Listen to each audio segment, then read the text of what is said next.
Assalamualaikum warahmatullahi wabarakatuh. Halo semuanya, jumpa lagi di channel Ruang Belajar Miss Indri. Tentunya di channel ini kita akan membahas tentang materi bahasa Indonesia. Nah, pada video sebelumnya kita sudah membahas tentang pengertian dan ciri-ciri surat pribadi dan surat dinas. Pada video kali ini, kita akan lanjutkan materi tentang menelaah unsur dan kebahasaan surat pribadi dan surat dinas. Menurut KBBI sendiri, menelaah berarti menyelidiki, mengkaji, memeriksa, atau menilik. Jadi, pada materi ini kita akan menyelidiki dan mengkaji surat pribadi dan surat resmi. Materi yang disampaikan pada video ini sesuai dengan kompetensi dasar 3.14, yaitu menelaah unsur-unsur dan kebahasaan dari surat pribadi dan surat dinas yang dibaca dan didengar.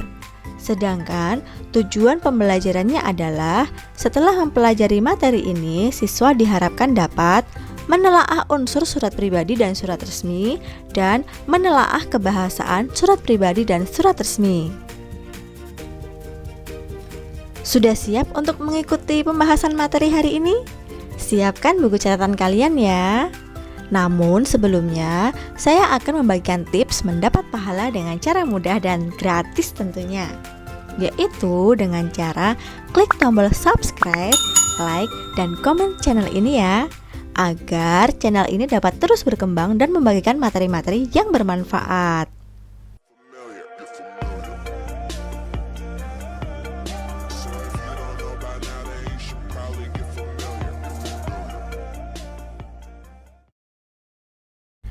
Seperti yang sudah kita bahas sebelumnya, surat berdasarkan isinya dibedakan menjadi dua, yaitu surat pribadi dan surat dinas. Mari kita ingat-ingat kembali pengertian surat pribadi dan surat dinas. Surat pribadi adalah bentuk komunikasi tulis, surat menyurat yang dilakukan oleh seseorang kepada orang lain sebagai pribadi, bukan sebagai wakil atau urusan yang berkaitan dengan kelembagaan, kedinasan, atau resmi. Sedangkan surat dinas adalah surat yang ditulis dalam situasi formal dan untuk kepentingan formal, menggunakan bahasa resmi dan terikat dengan format yang baku. Perhatikan tabel berikut ini. Surat pribadi sendiri mempunyai unsur, tanggal surat, salam pembuka, paragraf isi surat, paragraf penutup, salam penutup, dan tanda tangan dan nama pengirim. Sedangkan struktur surat resmi adalah kepala atau kop surat, kemudian tanggal surat, nomor, lampiran dan perihal surat, alamat tujuan surat, salam pembuka, paragraf isi, paragraf penutup, salam penutup, jabatan, tanda tangan dan nama pengirim. Dari kedua contoh tadi, mari kita bandingkan struktur dan bahasa surat pribadi dan surat resmi. Bisa kita lihat bahwa pada surat dinas menggunakan kepala surat atau kop surat, sedangkan di surat pribadi tidak menggunakan kop surat. Kemudian di dalam surat pribadi mencantumkan tempat di tanggal surat, sedangkan surat dinas tidak mencantumkan tempat di tanggal surat karena tempat sudah ada di dalam kop surat. Selanjutnya di dalam surat dinas mencantumkan nomor, lampiran, dan perihal, sedangkan di surat pribadi tidak. Surat dinas mencantumkan jabatan, nomor induk pegawai, dan stempel, sedangkan di surat pribadi tidak mencantumkan hal tersebut.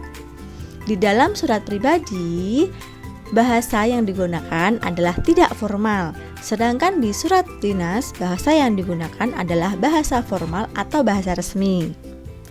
Di dalam surat dinas, pengirim dan penerima berupa instansi, sedangkan surat pribadi, penerima adalah seseorang yang memiliki hubungan pribadi dengan si pengirim surat. Kemudian surat dinas atau surat resmi terdapat tembusan, sedangkan di surat pribadi tidak terdapat tembusan. Yang terakhir, pada surat pribadi menggunakan kata ganti untuk menyapa, sedangkan pada surat dinas tidak menggunakan kata ganti untuk menyapa. Selanjutnya, mari kita bandingkan ciri kebahasaan surat pribadi dan surat dinas. Yang pertama adalah surat pribadi. Ciri kebahasaan pada surat pribadi adalah pilihan kata sapaan bersifat pribadi atau menggunakan kata emotif dan ekspresif. Bahasa surat pribadi tidak formal tetapi santun. Pilihan ragam bahasa tergantung siapa penerima surat. Menggunakan sapaan seperti orang bercakap. Dan yang terakhir, menggunakan kata ganti orang pertama untuk pengirim dan kata ganti orang kedua untuk penerima. Sedangkan ciri kebahasaan pada surat dinas yaitu pilihan kata sapaan bersifat formal, menggunakan ragam bahasa baku, dan menggunakan kata ganti orang pertama jamak atau kami untuk si pengirim dan kata ganti orang ketiga bisa nama jabatan suatu instansi untuk si penerima. Nah, itu tadi penjelasan tentang menelaah unsur dan kebahasaan surat pribadi dan surat dinas. Mari kita lanjutkan dengan kuis. Jawablah pertanyaan pada kuis berikut ini. Kemudian jawaban dituliskan di kolom komentar ya. Apabila ada pertanyaan, silahkan ditanyakan di kolom komentar. Materi ini juga bisa kalian baca pada buku paket dan buku LKS bab surat pribadi dan surat dinas. Sampai jumpa pada video pembelajaran berikutnya. Wassalamualaikum warahmatullahi wabarakatuh. Dadah!